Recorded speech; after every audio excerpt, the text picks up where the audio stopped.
ذکر کے دوران اگر غفلت ہو جائے تو یہ کمزوری ہے، اور ذکر کرنے ہی سے غفلت کا ہو جانا یہ زیادہ برا ہے۔ ابھی تو ہم ذکر میں بیٹھے ہیں نا، جمعیت نہیں ہے، لیکن شیطان کہتا ہے ایسے ذکر کا کیا فائدہ؟ تو وہ کہتے ہیں کہ اگر ذکر ہی چھوڑ دیا تو وہ زیادہ بڑا نقصان ہے۔ ذکر میں بیٹھ گئے، حضوری نہ ہوئی، یہ کم نقصان ہے۔ تو ذکر میں حضور نہ ہونے کے سبب ذکر کو نہ چھوڑ، کیونکہ اثناء ذکر میں غفلت ہونے کی بنسبت نفس ذکر سے غفلت کا ہونا زیادہ سخت ہے، اس لیے معمولات نہیں چھوڑنے چاہیے، حضوری نصیب ہو یا نہ ہو، یکسوئی ہو یا نہ ہو۔ عبد اللطف نہ بنے، عبد اللطیف بننے کی کوشش کریں۔ ہم نے اللہ کا ذکر کرنا ہے نا، تو اگر کیفیت بنے گی تو بھی ذکر کریں گے، کیفیت نہ بنے گی پھر بھی ذکر کریں گے۔ ذکر تو ہم نے کرنا ہی ہے ہر حال میں، تو فقط لطف کے پیچھے نہ بھاگتے پھریں۔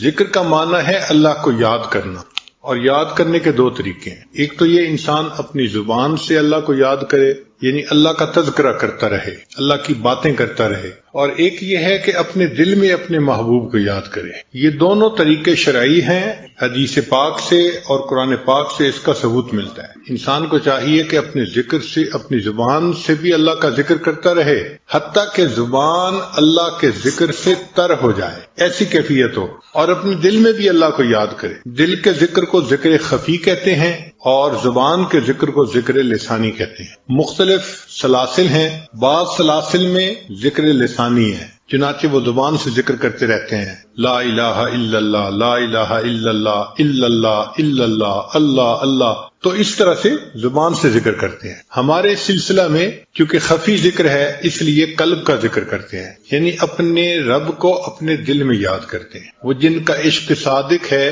وہ کب فریاد کرتے ہیں، وہ جن کا عشق صادق ہے وہ کب فریاد کرتے ہیں، لبوں پہ مہر خاموشی دلوں میں یاد کرتے۔ تو جن کا عشق سچا ہوتا ہے ان کے زبان خاموش ہوتی ہے، مگر ان کے دل اپنے محبوب کی یاد میں لگے ہوتے ہیں۔ اسی لیے یہ ذکر خفی ذکر لسانی سے 70 گنا زیادہ ثواب رکھتا ہے۔ حضرت شیخ حدیث مولانا زکریا رحمۃ اللہ علیہ نے لکھا ہے کہ ایک بزرگ نے کشف کی نظر سے دیکھا کہ شیطان انسان کے کمر کی طرف، پشت کی طرف اس طرح بیٹھا ہے جیسے مچھر کسی کو کاٹنے کے لیے بیٹھا ہوتا ہے، اور وہ ہر وقت انسان کے قلب کو دیکھتا رہتا ہے۔ اگر قلب کو ذاکر پاتا ہے تو قلب میں وساوس نہیں ڈال سکتا، اور جب دیکھتا ہے کہ قلب غافل ہے تو فوراً اس میں غفلت کا انجیکشن لگا دیتا ہے اور بندے کو وسوسے آنے شروع ہو جاتے ہیں۔ تو غفلت کا علاج ذکر ہے، اور غفلت سے بچنا ہمارے اوپر لازم ہے، فرض ہے۔ اللہ تعالیٰ ارشاد فرماتے ہیں وَلَا تَكُن مِّنَ الْغَافِلِينَ، کہ آپ غافلوں میں سے نہ ہوں۔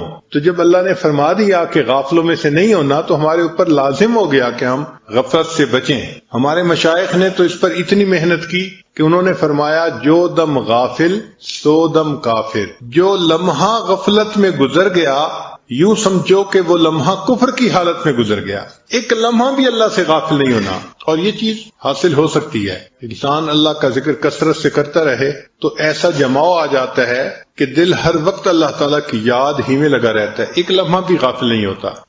ذکر کا ذرا مفہوم سمجھ لیں۔ ایک مفہوم تو یہ ہے اللہ کو یاد کرنا، یہ ذکر کا معنی ہے، اور دوسرا ہر وہ کام جو نیکی کا ہے اس کو کرتے ہوئے انسان ذاکر ہوتا ہے، غافل نہیں ہوتا۔ چنانچہ حضرت عمر اللہ عنہ فرمایا کرتے تھے کل مطیع للہ فہو ذاکر، ہر بندہ جو اللہ کا مطیع ہوتا ہے اس اطاعت کی حالت میں وہ ذاکر ہوتا ہے، وہ غافل نہیں ہوتا۔ تو بھلے اس کی زبان پہ اللہ اللہ کا لفظ جاری نہیں ہے، مگر چونکہ اللہ تعالیٰ کی اطاعت میں لگا ہوا ہے لہذا وہ اس کو ذکر کا مقصود حاصل ہے۔ سیدنا عمر رضی اللہ عنہ فرمایا کرتے تھے افضل الذکر ذکر عندما حرم اللہ، کہ افضل ذکر وہ ہے کہ جب تمہارے سامنے کوئی گناہ کا موقع پیش آئے تمہیں اس وقت خدا یاد آئے اور اللہ سے انسان ڈر جائے اور گناہوں سے بچ جائے۔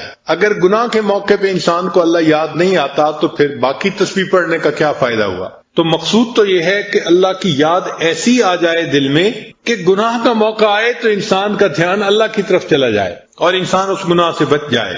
اس ذکر کو جتنا زیادہ کریں گے اتنا ہمارے زندگی میں برکت زیادہ آئے گی۔ یہ اتنا اہم ہے کہ اللہ تعالیٰ نے حضرت موسیٰ علیہ السلام اور ہارون علیہ السلام کو جب نبوت سے سرفراز فرمایا اور فرعون کی طرف بھیجا تو ان کو ہدایات دی۔ فرمایا اذهب انت واخوک بآیاتی ولا تنیا فی ذکری، جائیے آپ اور آپ کا بھائی میری ان نشانیوں کو لے کر، اور آپ دونوں میری یاد سے غافل نہ ہونا۔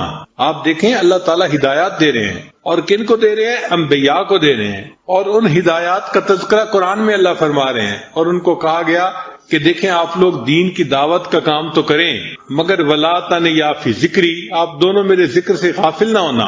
تو دعوت کی ابتدا میں دیکھو ذکر ہے، اور انتہا میں ذکر ہے۔ دیکھیں دعوت کی ابتدا تو یہ ہوتی ہے کہ انسان کسی کے سامنے دین کو پیش کرتا ہے، اور انتہا یہ ہوتی ہے کہ اگر وہ نہیں مانتا تو پھر تلوار فیصلہ کرے گی۔ تو ایسے موقع پہ کہ جب ایمان والوں کے سامنے دشمن موجود ہے، اللہ تعالیٰ اس وقت فرماتے ہیں یا ایھا الذین آمنو، اے ایمان والو، اذا لقیتم فئۃ فاثبتوا، جب تمہارا آمنا سامنا ہو کفر کی جماعت کے ساتھ تو تم ڈٹ جاؤ، واذکروا اللہ کثیرا، اللہ کا ذکر کثرت کے ساتھ کرنا، لعلکم تفلحون، تاکہ تم کامیاب و فلاح پا جاؤ۔ تو دیکھو انتہا میں بھی ذکر کا حکم، ابتدا میں بھی ذکر کا حکم، اور انتہا میں بھی ذکر کا حکم۔ اس لیے ذکر کا کرنا یہ انتہائی ضروری ہے۔ ہمارے پاس ایک مرتبہ ایک قاری صاحب تشریف لائے، وہ بڑے معروف قاری صاحب ہیں، ہر سال تقریباً 50 شاگرد ان کے حافظ بنتے ہیں، کم سے کم 50 ورنہ اس سے زیادہ، اور خود بھی قرآن پاک بہت اچھا پڑھتے ہیں اور نیک طبیعت کے ہیں۔ پاس آ کے بیٹھے تو آنکھوں میں سے آنسو جاری ہیں۔ میں نے پوچھا قاری صاحب کیا ہوا؟ کہنے لگے کہ بس اور کسی کے سامنے تو اپنا من نہیں کھول سکتا، لیکن آپ کو تو میں اپنی حالت بتا سکتا ہوں، میں حد الوسع گناہوں سے بچنے کی کوشش کرتا ہوں، ہر وقت قرآن پاک پڑھتا رہتا ہوں، کم از کم 1 منزل قرآن روزانہ پڑھتا ہوں، یعنی ہر 7ویں دن قرآن پاک میں ختم کرتا ہوں، اور میں اپنے شاگردوں کو بھی قرآن پاک پڑھاتا ہوں، اور تہجد کے وقت ان کو اٹھا کر میں اس وقت سے ان کا قرآن سننا شروع کرتا ہوں، اور ایک دن میں تقریباً 16 سے 18 گھنٹے میں قرآن پاک سنتا ہوں۔ اب مدرسے کی ڈیوٹی تو 8 گھنٹے تھی، مگر ان کا شوق اتنا تھا کہ وہ اپنے شاگردوں سے منزل سنتے رہتے تھے، سبق دیتے رہتے تھے، تو ایک دن میں 24 میں سے 18 گھنٹے قرآن پاک سنتے پڑھتے گزر جاتے تھے۔ تو وہ کہنے لگے کہ جب میں بیٹھا ہوتا ہوں تو میرے چاروں طرف بچے بیٹھے ہوتے ہیں اور وہ اپنی اپنی منزل سنا رہے ہوتے ہیں، اور میں ان بچوں کو ان کی غلطی کی نشاندہی کر رہا ہوتا ہوں۔ اب اس وقت جب کہ قرآن پاک پڑھا جا رہا ہے اور معصوم بچے اپنی معصوم زبانوں سے قرآن پاک پڑھ رہے ہیں،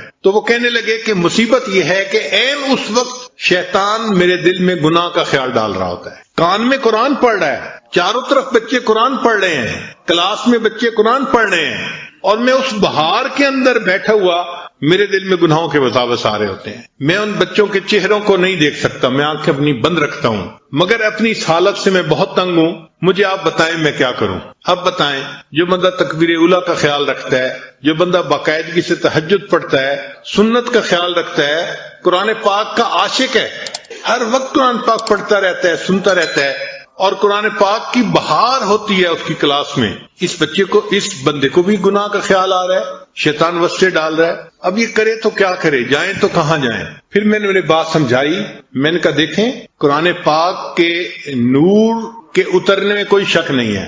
قرآن پاک میں اللہ فرماتے ہیں وَإِذَا قُرِئَ الْقُرْآنُ فَاسْتَمِعُوا لَهُ وَأَنصِتُوا لَعَلَّكُمْ تُرْحَمُونَ، کہ جب قرآن پڑھا جائے تم خاموش رہو، غور سے سنو تاکہ تم پر رحمتیں نازل ہوں۔ تو جہاں قرآن پاک پڑھا جاتا ہے وہاں رحمتیں نازل ہوتی ہیں، نور نازل ہوتا ہے، لیکن آپ کا دل اس نور کو ایکسپٹ نہیں کر پا رہا، اس کو جذب نہیں کر پا رہا۔ نور اترتا ہے، نور اترنے میں کوئی شک نہیں ہے، یہ اللہ کا قرآن گواہی دے رہا ہے، مگر آپ کا دل اس نور کو جذب نہیں کر پا رہا۔ تو قاری صاحب نے سوال پوچھا کہ جی میرا دل کیوں نور کو جذب نہیں کر پا رہا؟ پھر میں نے انہیں بات سمجھائی، میں نے کہا دیکھیں قاری صاحب، بچہ جب پیدا ہوتا ہے نا تو اس کو ماں کا دودھ پلایا جاتا ہے، اس لیے کہ اس کے لیے سب سے زیادہ موافق اس کی والدہ کا دودھ ہوتا ہے، اور اگر فرض کرو کہ والدہ کا دودھ نہ ہو یا کم ہو تو پھر اس کے لیے اس بچے کو بکری کا دودھ پلا دیتے ہیں یا گائے کا دودھ پانی ملا کے پتلا کر کے پلا دیتے ہیں، تو بچہ اس کو بھی جذب کر لیتا ہے۔ پھر جب بچہ بڑا ہو جاتا ہے، جوان ہو جاتا ہے، تو پھر اتنا قوی ہو جاتا ہے کہ اب اس کو بھینس کا دودھ بھی پلا دیں تو وہ اس کو بھی ہضم کر لیتا ہے، لیکن اگر پیدا ہونے والے بچے کو بھینس کا دودھ پلائیں گے تو اس کا ہاضمہ خراب ہو جائے گا اور وہ ہسپتال پہنچ جائے گا، اس لیے کہ اس کا ہاضمے کا نظام اتنا کمزور ہے کہ وہ ثقیل دودھ کو برداشت نہیں کر سکتا۔ اور بھینس کا دودھ چونکہ اس میں مکھن زیادہ ہوتا ہے تو وہ ثقیل ہوتا ہے، اور گائے کا دودھ جو ہے یا بکری کا یہ لطیف ہوتا ہے۔ میں نے پوچھا یہ بات سمجھ آ گئی؟ کہنے لگے ہاں سمجھ آ گئی۔ میں نے کہا اب دیکھیں کہ جو قرآن پاک کا نور ہے یہ اترتا ہے یقیناً جب قرآن پاک پڑھا جاتا ہے، مگر اس نور کے اندر ثقل ہے، بھاری ہے۔ انا سنلقی علیک قولا ثقیلا، یہ قول ثقیل ہے، تو ثقل کی وجہ سے ہر بندے کا دل اس نور کو جذب نہیں کر پاتا۔ نور اترتا ہے مگر دل میں اتنی کیپیبلٹی نہیں ہوتی کہ اس کو جذب کر لے، تو دل فائدہ نہیں اٹھاتا۔ ہاں دل شروع میں ذکر کے نور سے فائدہ اٹھا لیتا ہے، چونکہ ذکر کا جو نور ہے وہ لطیف ہے، چنانچہ اس کو شروع میں لطیف غذا ملتی رہے تو پھر دل قوی ہوتا رہتا ہے، حتیٰ کہ جس طرح بچہ جوان ہونے کے بعد بھینس کا دودھ پی لیتا ہے، اسی طرح یہ ذاکر جو اللہ کا ذکر کرتا رہا، کرنے کے بعد ایک ایسا وقت آتا ہے کہ قرآن پاک پڑھا جاتا ہے اور اس کا دل قرآن پاک کے نور کو بھی جذب کر لیتا ہے، پھر یہ نماز کے نور کو بھی جذب کر لیتا ہے، پھر اس کی نماز اس کو برے کاموں سے اور فوائد سے روک دیتی ہے۔ ورنہ عام لوگ تو نمازیں بھی پڑھ رہے ہیں، جھوٹ بھی بول رہے ہیں، نمازیں بھی پڑھ رہے ہیں، بدنظری بھی کر رہے ہیں، نمازیں بھی پڑھ رہے ہیں، غیبت بھی کر رہے ہیں، تو گناہ چھوٹتے نہیں ہیں۔ وجہ کیا کہ اس نماز کا نور ہمیں نہیں مل رہا۔ جب نور ملتا ہے تو پھر اللہ تعالیٰ سب جو ہے گناہوں سے نجات دے دیتے ہیں۔ ان الصلاۃ تنہا عن الفحشاء والمنکر، تو نماز انسان کو ایسے برے کاموں سے محفوظ کر لیتی ہے۔ تو ذکر کی کثرت ہر بندے کو کرنی چاہیے تاکہ قلب کے اندر قوت آ جائے اور قلب اللہ کے انوارات کو جذب کرنے والا بن جائے۔ اللہ تعالیٰ ارشاد فرماتے ہیں فَاذْكُرُونِي أَذْكُرْكُمْ، تم میرا ذکر کرو میں تمہارا ذکر کروں گا۔ اس کا کیا معنی ہے؟ اس کا معنی یہ نہیں ہے کہ بندہ کہے اللہ اللہ اللہ اور اللہ فرمائے بندہ بندہ بندہ، ایسا نہیں ہے اس کا معنی۔ اس کا معنی کچھ اور ہے۔ دیکھیں اگر آپ نے کوئی انٹرویو دینا ہے جاب کے لیے اور جس بندے کے پاس انٹرویو دینا ہے وہ آپ کے والد کا بڑا دوست ہے، تو آپ تو انٹرویو دے کے آ جائیں گے، مگر آپ کے والد اپنے دوست کو فون کر کے کہیں گے کہ جی وہ جو آپ نے فیصلہ کرنا ہے نا جاب کا، تو ذرا میرے بیٹے کا خیال رکھنا۔ تو وہ کہے گا جی ہاں میں یاد رکھوں گا۔ پھر آپ کا والد اس کو پھر زبانی پھر یاد دہانی بھی کروا دیتا ہے، وہ جی ذرا میرے بیٹے کی بات یاد رکھنا۔ تو افسر کہتے ہیں جی میں یاد رکھوں گا۔ اب یہ جو وہ کہہ رہا ہے یاد رکھوں گا، اس کا کیا معنی ہے؟ اس کا معنی یہ ہے کہ جب اس بندے کے متعلق فیصلہ کرنا ہوگا تو میں اس کے حق میں بہتر فیصلہ کروں گا۔ افسر کا یاد کرنا یہ ہے کہ جب میں اس کے بارے میں فیصلہ کرنے لگوں گا تو اس کے حق میں خیر کا فیصلہ کروں گا۔ تو یہ معنی ہے کہ ہم تو اللہ کو اللہ کے ذکر سے یاد کریں گے، اور اس کے مقابلے میں جو اللہ بندے کو یاد کرتے ہیں تو اللہ جب فیصلے فرماتے ہیں تو بندے کے لیے خیر کے فیصلے فرما دیتے ہیں۔ اس بندے کے لیے اللہ تعالیٰ نئے نئے اعمال کی توفیقوں کے فیصلے فرما دیتے ہیں۔ اس بندے کو اللہ کا یاد رکھنا اس بندے کے لیے یہ ہے۔ تو اس لیے جتنا ہم ذکر کریں گے اتنا اللہ تعالیٰ ہمیں نئے نئے اعمال کی توفیق عطا فرمائیں گے، ہمارے عملوں کو قبول کریں گے، ہم اللہ تعالیٰ کو یاد کریں گے آسانی کے وقت میں، اور اللہ تعالیٰ اس کے مقابلے میں مشکل کے وقت میں ہمیں یاد فرمائیں گے۔ ہر چیز کے کچھ نہ کچھ اثرات ہوتے ہیں۔ اب ایک بندہ ذکر کرتا ہے تو اس کے کچھ اثرات ہونے چاہیے نا۔ تو آپ کو پتہ ہے کہ جو بندہ ذاکر ہوتا ہے اس کے اثرات کیا ہوتے ہیں؟ اگر آپ غور کریں گے تو شاید دل میں اس کا جواب نہیں پائیں گے۔ ہمارے مشائخ نے باقاعدہ اس کی تفصیل لکھی ہے۔ وہ فرماتے ہیں کہ جو بندہ کثرت سے ذکر کرتا ہے اس کے جسم کے اعضاء میں اس کی علامات پائی جاتی ہیں۔ پہلی علامت کیا ہے کہ ذکر العینین بالبکا، آنکھوں میں سے آنسو کا رواں ہو جانا، دل نرم ہو جاتا ہے۔ ذکر کرنے والا بندہ دعا مانگتے ہوئے روتا ہے، نماز پڑھتے ہوئے روتا ہے، تلاوت کرتے ہوئے روتا ہے، بات اللہ کی کرتے کرتے اس کی آنکھوں سے آنسو نکل آتے ہیں، دل نرم ہو جاتا ہے نا۔ تو ذکر العینین بالبکا، آنکھوں کا ذکر یہ ہے کہ آنکھوں سے آنسو جلدی رواں ہو جائیں۔ جب دل سخت ہو جاتا ہے تو جیسے سخت زمین سے پانی نہیں نکلتا، پھر انسان کی چشم سے بھی پانی نہیں نکلتا۔ یہ جو چشم ہے نا، چشم کہتے ہیں آنکھ کو، یہ چشم چشمہ بن جاتی ہے جب دل نرم ہوتا ہے، اور کئی دفعہ چشمہ بھی خشک ہو جاتا ہے تو جب دل سخت ہوتا ہے تو یہ آنکھ کا چشمہ خشک ہو جاتا ہے، پھر آنکھ سے آنسو نہیں نکلتے. بہت سارے لوگ ہیں وہ کہتے ہیں جی کہ میں دوسروں کو دیکھتا ہوں سب رو رہے ہوتے ہیں مجھے رونا نہیں آتا. بھائی آپ نے اگر اپنے دل پہ محنت کی ہوتی تو پھر آپ کو بھی رونا آ رہا ہوتا. تو آنکھوں پہ جو اثر ہوتا ہے ذکر کا وہ کیا کہ ذکر العینین بالبکا، آنکھوں میں سے آنسو روانہ ہو جاتے ہیں. وذکر الاذنین بالاصغاء، اور کانوں کا ذکر یہ ہے کہ انسان کے کان بات کو سننے کے لیے متوجہ ہوتے ہیں. یعنی ایسا بندہ دوسرے کی بات کو توجہ سے سنتا ہے اور اس پر عمل کرتا ہے. الذین یستمعون القول فیتبعون احسنا، وہ لوگ جو اچھی طرح بات کو سنتے ہیں اور اس پر اچھی طرح عمل کرتے ہیں. آج کل ہم بہت ساری باتوں کو سنتے تو ہیں لیکن اس سے فائدہ نہیں اٹھاتے. کیوں؟ ایک کان سے سنتے ہیں اور دوسرے کان سے نکال دیتے ہیں. چنانچہ جہنمی جب جہنم میں جائیں گے تو اس وقت ان سے فرشتے کہیں گے کہ تمہیں کوئی ڈرانے والا نہیں آیا تھا، سمجھانے والا نہیں آیا تھا کہ جہنم سے بچنا، جنت جانے کی تیاری کرنا؟ تو جہنمی کہیں گے آیا تو تھا، ہم نے جھٹلا دیا تھا. اور پھر وہ کہیں گے لو کننا نسمع، اے کاش اگر ہم سنتے، اور نہ عقیلو، اور ہمارے اندر عقل کی رتی ہوتی، ما کننا فی اصحاب السعیر، ہم جہنم جانے والوں میں سے نہ بنتے. ہم تو خیر کی بات سنتے ہی نہیں تھے. تو انسان کئی مرتبہ سنتا ہے مگر ایسے ہوتا ہے جیسے نہیں سن رہا ہوتا. ہمارے حضرت مرشد عالم رحمت اللہ علیہ بھرے مجمع میں کئی مرتبہ جلال میں آ کے کہتے تھے وہ سن رہے ہو؟ میں کہتا ہوں تم نہیں سن رہے. پہلے فرماتے تھے وہ سن رہے ہو، پھر فرماتے تھے میں کہتا ہوں تم نہیں سن رہے. تو انسان سننے کے باوجود ایسے ہوتا ہے جیسے اس نے نہیں سنا ہوتا، اور اللہ تعالیٰ اس کو سننے کی توفیق ہی نہیں دیتے. قرآن پاک میں اللہ فرماتے ہیں وَلَوْ أَرَادَ اللَّهُ بِهِمْ خَيْرًا لَأَسْمَعَهُمْ، اگر اللہ ان میں خیر پاتے ان کو سننے کی توفیق دے دیتے. یعنی ان میں خیر ہوتی نا تو اللہ ان کو بات سنوا دیتے، یہ اس سے فائدہ اٹھا لیتے. سنتے ہی نہیں ہے. تو کانوں کا ذکر یہ ہے کہ انسان خیر کی بات کو سنے اور اس پر عمل کے لیے فوراً تیار ہو جائے. پھر فرمایا وَذِكْرُ اللِّسَانِ بِالثَّنَاءِ، کہ زبان کا ذکر اللہ تعالیٰ کی ثنا ہے. جس بندے کے دل میں اللہ کی محبت ہوگی تو اس کی تو زبان پہ ہر وقت اللہ ہی کی باتوں کا تذکرہ رہے گا نا، اللہ کی باتیں کرتا رہے گا. تو زبان سے اللہ کی ثنا بیان کرنا یہ زبان کا ذکر ہے.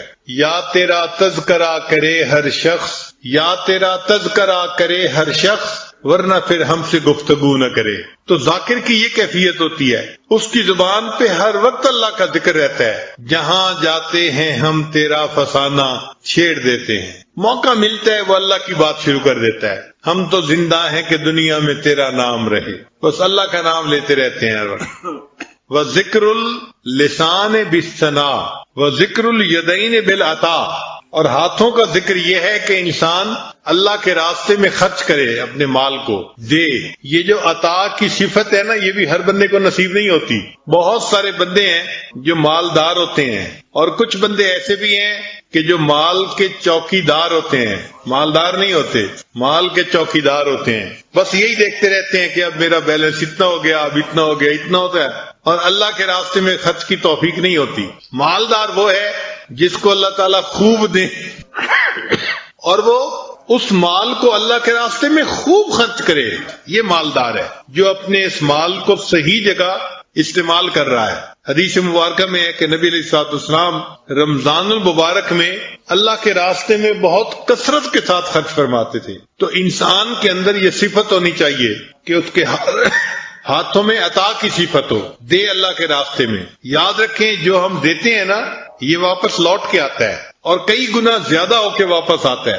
ایک دیں گے اللہ تعالیٰ اس کے بدلے کم سے کم 10 عطا فرمائیں گے. من جاء بالحسنۃ فلہ عشر امثالھا. اس لیے صحابہ رضی اللہ تعالیٰ عنہ اللہ کے راستے میں خوب خرچ کرتے تھے. سیدہ صدیقہ رضی اللہ تعالیٰ عنہ، ان کو حضرت عمر رضی اللہ عنہ نے ایک مرتبہ 40,000 درہم بھیجے. تو انہوں نے مدینہ کی بیواؤں کو، یتیم بچوں کو بلوایا اور ان میں پیسہ خرچ کرنا شروع کر دیا، ان کو دینا شروع کر دیا.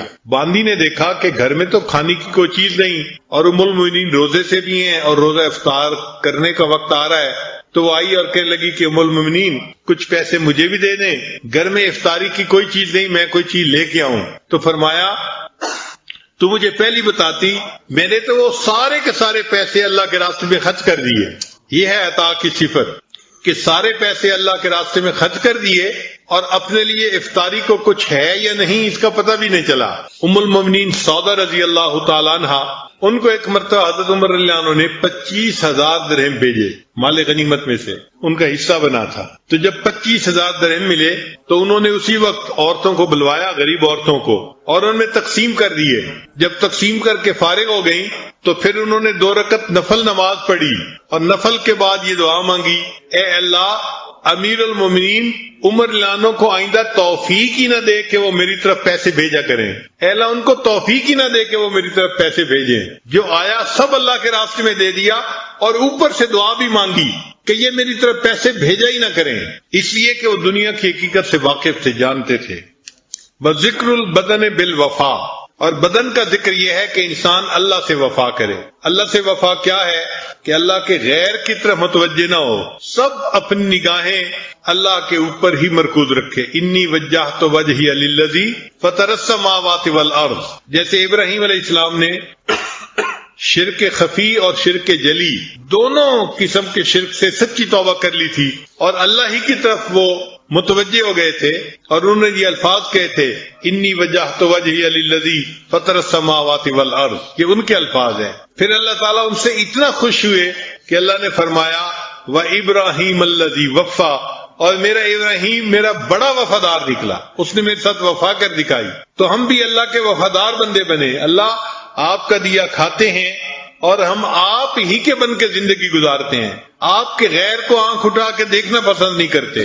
ہمارا دل صرف آپ کی محبت کے لیے ہے، ہمارے دل کی محبت ہے تو فقط آپ کے لیے، اس میں ماں سوا کی محبت کا کوئی جو ہے امکان نہیں ہے۔ وَذِكْرُ الْبَدَنِ بِالْوَفَا وَذِكْرُ الْقَلْبِ بِالْخَوْفِ وَالرَّجَاءِ، اور قلب کا ذکر یہ ہے کہ انسان کے دل میں اللہ سے امید بھی ہو اور اللہ کا ڈر بھی ہو۔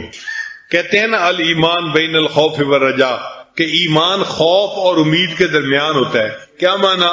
کہ جب انسان اپنے عملوں کو دیکھتا ہے تو دل پہ خوف آ جاتا ہے کہ میرا کیا بنے گا، اور جب اللہ کی رحمت پہ نظر ڈالتا ہے تو دل میں امید لگ جاتی ہے کہ اللہ مجھے معاف کر دیں گے۔ تو کبھی خوف کی کیفیت، کبھی امید کی کیفیت۔ تو مومن کے دل میں بھی یہی کیفیت رہتی ہے، کبھی خوف کی ہوتی ہے اور کبھی امید کی ہوتی ہے۔ یہی خوف تھا جس وجہ سے صحابہ رضی اللہ تعالیٰ عنہ رات کو رویا کرتے تھے۔ حضرت ابوبکر صدیق عنہ فرمایا کرتے تھے اے کاش میں کسی مومن کے بدن کا بال ہوتا، اے کاش میں کوئی گھاس کا تنکا ہوتا، میں کسی درخت کا پتا ہوتا، میں پرندہ ہوتا۔ کیوں ایسا کہتے تھے؟ کہ وہ اللہ کی عظمتوں کو جانتے تھے، اور وہ جب سوچتے تھے نا کہ اللہ کے سامنے جواب دینا پڑے گا تو پھر ڈرتے تھے اور ان کے اپنے عمل کچھ نظر ہی نہیں آتے تھے، اور جب اللہ تعالیٰ کی رحمت کی طرف دھیان جاتا تھا پھر امید ہوتی تھی ان کے دلوں میں۔ چنانچہ حضرت عمر رضی اللہ تعالیٰ عنہ اتنا رویا کرتے تھے کہ ان کے چہرے پر آنسوؤں کے بہنے کی وجہ سے نشان پڑ گئے تھے، سکار بن گیا تھا، نشان نظر آتے تھے۔ آپ نے زندگی میں کوئی ایسا بندہ دیکھا کہ جو اتنا روتا ہو کہ اس کے رخسار پر آنسو کے بہنے کی لائن بن گئی ہو، نشان پڑ گیا ہو؟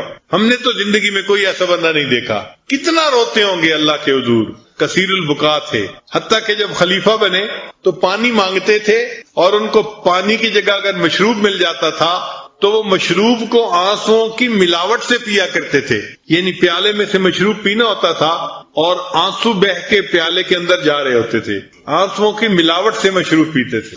وَذِكْرُ الْقَلْبِ بِالْخَوْفِ وَالرَّجَاءِ وَذِكْرُ الرُّوحِ بِالتَّسْلِيمِ وَالرَّضَاءِ، اور روح کا ذکر یہ ہے کہ انسان کے اندر تسلیم اور رضا پیدا ہو جائے۔ تسلیم اور رضا کسے کہتے ہیں؟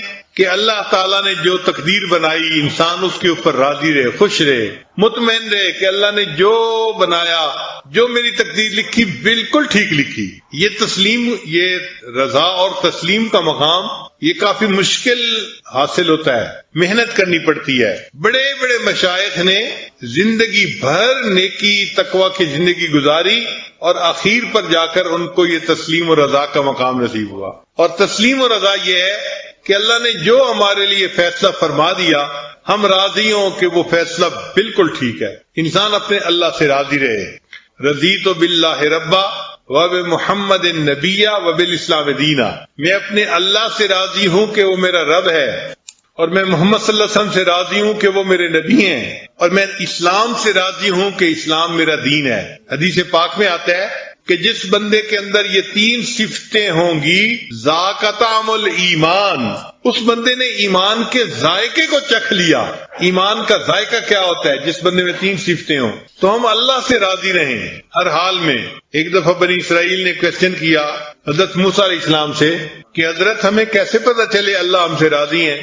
تو موسیٰ علیہ السلام نے فرمایا میں کوہ طور پہ جاؤں گا تو اللہ تعالیٰ سے یہ سوال پوچھوں گا۔ چنانچہ موسیٰ علیہ السلام نے سوال پوچھا، اے اللہ میری قوم پوچھتی ہے ہمیں کیسے پتہ چلے کہ آپ ہم سے راضی ہیں؟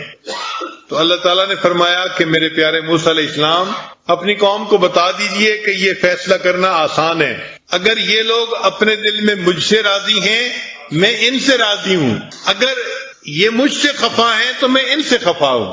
تو یہ پتہ کرنا کہ اللہ ہم سے راضی ہے یا نہیں بہت آسان ہے۔ ہم اپنے دل میں جھانک کے دیکھیں کہ ہمارے دل میں کوئی شکوہ شکایت تو نہیں ہے۔